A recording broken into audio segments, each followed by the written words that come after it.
Hey folks, it's Ben. I'm here with a common problem on General Motors cars, and I kind of wanted to do a quicker video on this. I did shoot it once before, but I'm going to shoot it again with a smaller kind of area to spray paint here. We've got a 1993 Chevy Lumina APV as our test mule, but it has the same problem that all GM cars of this era have. And as you can tell, in some places the paint is beautiful. In this case, it's still dirty. But in other places, it's awful, and in some places, it's really bad. What's happening here is that we are getting the clear coat failure.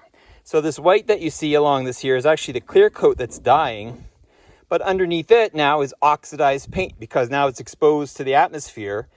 It's going to turn a different color than when it's covered up with the clear coat. So you're getting to see that color. So our goal here is to bring the brilliant blue back by replacing the existing clear coat. Now, there's nothing you can do to save the dead paint, but we can sand it off enough that we can bring it back. And if I'm cheating, because the APV is a plastic vehicle, if this were an actual car, you'd probably have, very similar to this one, you'd get rust, and then you wouldn't be able to save it.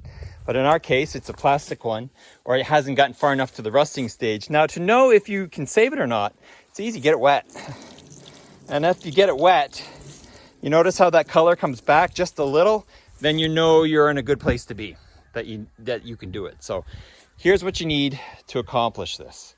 We're gonna wash our car with a very aggressive soap, dishwasher soap. This is the time you're gonna use, dishes soap on your car, because we want to strip everything off of here. This car has been sitting outside for approximately 11 years. Not a runner. We've got some fading on the top too there. So it's got a big coat of dirt on it. So we need to get that off. We're going to try to wash it off with cleaner. Then we're going to come through and hit it with the old 1000 grit. Now, if you're really a perfectionist, you'd want to use a block and do that. In my case, I'm just going to do it by hand and scrub it as best I can to knock off all the surface contaminants, cut into the clear coat, see if we can cut into the cracks, and try to make it as flat as we can. I'm going to try to avoid the paint areas. Like there's clear coat here in this little island. We need to try to get him out. Need to get those bits and pieces out. You'll watch that process. Then we'll come in, we'll wash it again. We'll come in with and we'll be wet sanding this, by the way. Then we'll come in with the 2000 grit on the paint and remove the oxidized layer, so we get back down to a nicer color. And then we'll come in with this magical product here. I use the Spray Max, but it's a 2K glossy clear coat. It actually, 2K means it's two parts. So there's what's in the can, and there's a bottom part. You actually have to smash it in. It mixes, and you got 2 days to get that on the car before it goes, it ruins the can. So this is step one. I don't think I'll be able to get a shot today. It'd be a good day to actually spray paint because it's my last 80-degree day. After this will be 60, but we'll make do. But I just wanted to get a couple segments shot now. So I'm going to wash, and you'll see a time lapse of that. And I'll probably sand, and we'll keep going from there. Okay, so the 1000 grit sandpaper is done. And what I've done is now the surface is super smooth, which is great. What you see is what you get. So see where it's dark here? That's the liaison between the clear and the paint underneath. And so in all these little cracks, if you wanted this to go away, you're going to have to sand it way down. I don't want to do that for this particular car, but if you're doing a proper correction and clear coat, you would need to. Now, I didn't touch this because of this. Notice how pretty and blue. I don't know if I can see it or not. We might need to let it dry. This stuff pops. And that's because that is unoxidized paint. So it's got the blue, it's got the sparkles to make it look pretty. I did the edge a little bit here. You can see where oxidized to regular paint. I'm not going to be able to paint it today, so I want to leave that coating on. I want that old oxidation layer there. Got the front labeling mostly clear. Probably hit that a little bit one more time, but the rubber's gone. But you can see the paint fading just due to the sun.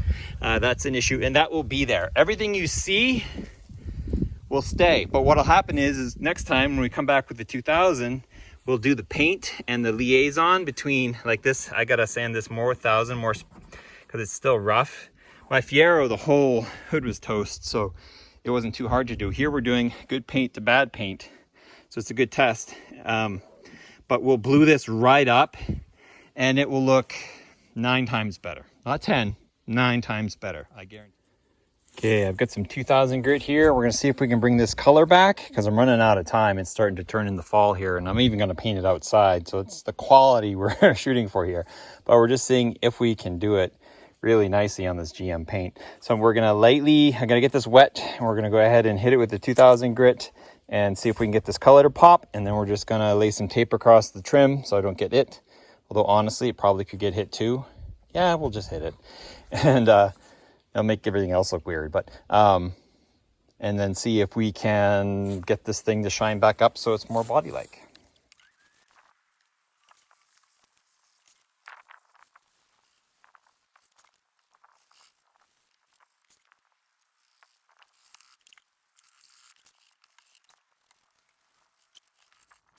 You can see the color correction we're doing here. This is the oxidized paint, and this is the freshly sanded paint. Now you can see, since I'm not using a block, I'm just using my hand because I'm kind of rushing it. You can see some lines from where I've pressed it down a little bit harder, but nowhere have I actually gotten close to coming through the paint yet. So I can come back and re-hit this. I just run out of water, so I figured this would be a good time to show you the oxidized versus the unoxidized base coat. It's all wet right now, so there's no drying effect there. So I'm going to finish off getting this sanded. Now, here's where the clear coat sucks, is on my Fiero, all the clear coat was gone. Here, we've got quite a bit of it. It would be worth sanding this off because it's leaving a little bit of an edge of unsanded oxidized paint, which is, of course, a lighter color. So it's going to make this clear defect stand out. So ultimately, if you're really into it, you'd want to come in and sand this down. I'd even start with like an 800 and kind of knock this down without digging into the paint. Now that's the balance, right? You've got to remove what you don't want, but keep everything else. And so that's the tough part here. But for now, we're just going to keep going. I just have this portion to do and a little bit of fade over here and on that one. And I'll probably come in and touch the fender. We'll wash, wipe it down, let it dry, spray it up.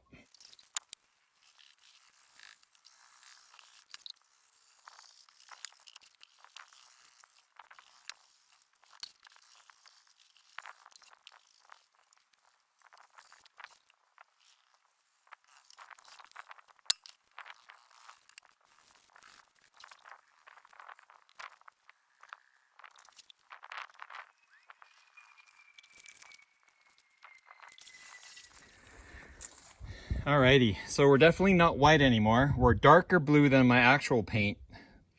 So that's not great. Honestly, this isn't quite coming out like I would hope it to, just because the clear coat is in such a failed state, but it's still here. And that's the issue, is that if this wasn't here, I would just have this panel, and that, or this and this, are pretty close. But this and this are not even close. But we'll go ahead and just nuke it anyway, because that's what video content's all about. Now you know that if you're gonna do it, you gotta do a lot more prep work. You gotta get it right down. This is a parts van, we're just having fun here, but if this is your mainline car, not that one either, you're gonna wanna come in and so carefully take the clear coat off, and there's oxidation under the clear coat from where it's cracked and oxidized the paint. Take all that off, get the color back, and then if somehow make a line or make that work, honestly, I would wrap it. But that's what we'll probably do eventually if we ever get this one running. But anyway, let's dry it off, clean it up, spray some paint. So this is our final surface. This is mostly what we're going to encapsulate, good or bad. I wiped it down with some grease and wax remover, which also pulled off a little bit more paint. So it's pretty tough stuff here. And now we're going to be spraying it in our 2K cleaner. So what you need to do to activate this, if you read the instructions on the can, you got to pop this red top off, put it on here, and you got to shake it for 2 minutes after you pop the top. Oh, shake it for 2 minutes, put the bottom on, pound it down, and another 2 minutes, 10 inches away, spray away. So let's just do that.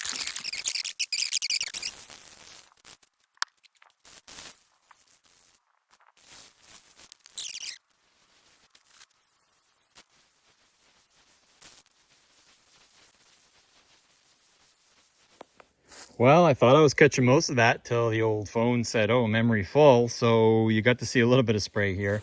used 90% of the can on the hood. And I also came here and went ahead and put some orange peel on the trim as well, because it really makes that kind of jump out.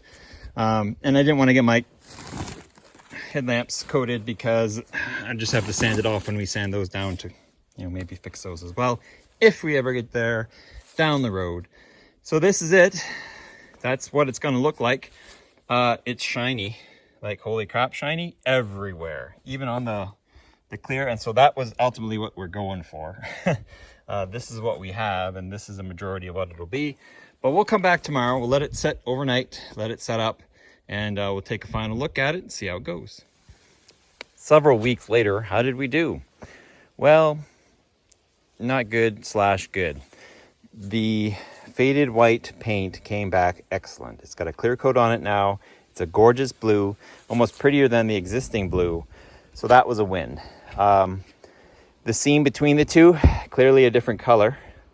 Part of that is because the paint is oxidized underneath the clear coat, and that's the big fault of what I did here, was that this looks great, and like this is sealed in now. There's a nice thick coat of clear coat on here. So you could color sand this better, but you won't make it look any better until you remove that clear coat from the hood. So that's where it was not a save all where I thought it might have been, because, you know, I was hoping it'd fill in the gaps and stuff like that, but we've had a color change in the car. So if the entire panel is dead, yes, it works great. If it's not, you have to kill it or paint it or wrap it, is I guess the other way to go. So yes, it made the color look much better. Overall, did it make it look better? Maybe a little bit, just because that's not as white. But yeah, it wasn't the kind of end-all solution I was looking for. The trim came back pretty nice, actually. That's not too bad, except for, you know, I had my blanket here and now it's stuck to the... That was going to require a little bit of cleaning to get going. But anyway, so that's where it's at. It's all about surface prep. And so if your surface doesn't look consistent underneath, minus a blemish or two, then you're not going to get a consistent look on top when you clear coat it. But it won't degrade anymore, in theory. It's encapsulated, so we got that going for us. If you have any questions, ask them, comments, leave them. Subscribe to my channel, Turbo231, for more exciting, awesome videos. And you guys have a good day, and thanks for watching.